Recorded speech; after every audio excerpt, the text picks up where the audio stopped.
அலாவுதீன் நாட்டை காப்பாற்ற போராடும் சாமானிய இளைஞனின் சுவாரஸ்ய கதை தினமும் இரவு 8 மணிக்கு.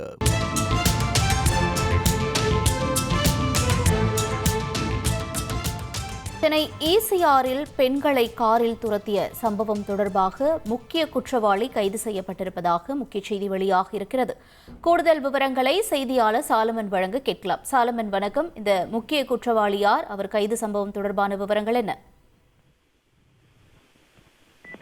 தானாத்தூரில் பெண்களை காரில் துரத்திய விவகாரத்துல முக்கிய நபரான சந்துருவை போலீசார் வெளி மாவட்டத்துல வைத்து தற்போது கைது செய்திருப்பதாக தகவலானது தெரிவித்துள்ளனர். குறிப்பாக கடந்த 26ஆம் தேதி அதிகாலை முட்டுக்காடு பிரிட்ஜ் அருகே பெண்கள் கார்ல இருந்தபோது அப்போது அங்கே வந்த 2 காரில் வந்த 7 நபர்கள் திடீரென அவர்களை சாலையில வழிமறித்து தொடர்ச்சியாக அவர்களை மிரட்டியும் அவர்களது டோரை தட்டி அவர்களை மீண்டும் மிரட்டும் வகையில இந்த செயலானது நடைபெற்றது.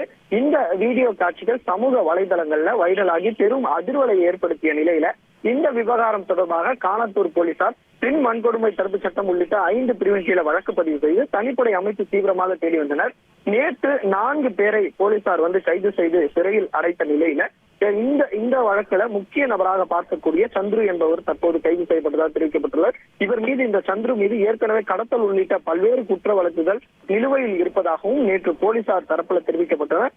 குறிப்பாக கொடி கட்டிய காரை இவர் இந்த டோல் மற்றும் அதுல இருக்கக்கூடிய பார்க்கிங் உள்ளிட்ட இடங்கள்ல பணம் செலுத்தாமல் தப்பிப்பதற்காக அந்த கட்சி கொடியை கட்டி இவர் பல்வேறு இடங்களுக்கு இது போன்ற பயணித்திருப்பதும் போலீசாரின் விசாரணையில தெரிய வந்துள்ளது.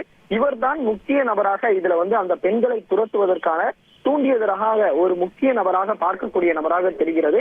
இவரிடம் நடத்தப்பட்ட விசாரணைக்கு பிறகுதான் தெரிய வரும். இதுல 7 நபர்கள்ல 5 நபர்கள் கல்லூரி மாணவர்கள் என தெரிய வந்துள்ளது.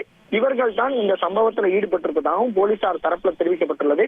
இந்த சந்துருவை பிடித்து விசாரணை மேற்கொண்ட பிறகுதான் எதற்காக இவர்கள் திட்டினர், ஏதோ மது போதையில கஞ்சா உள்ளிட்ட மது போதை எதுவும் பயன்படுத்தியுள்ளனரா என்பது குறித்த முழு தகவல்கள் தெரிய வரும் எனவும் இந்த வழக்குல தலைமறைவாக இருக்கக்கூடிய மற்ற நபர்களையும் போலீசார் தேடி வருவதாக தகவல் தெரிவித்துள்ளனர். விவரங்களுக்கு நன்றி சாலமன். அலாவுதீன் நாட்டை காப்பாற்ற போராடும் சாமானிய இளைஞனின் சுவாரஸ்ய கதை தினமும் இரவு 8 மணிக்கு.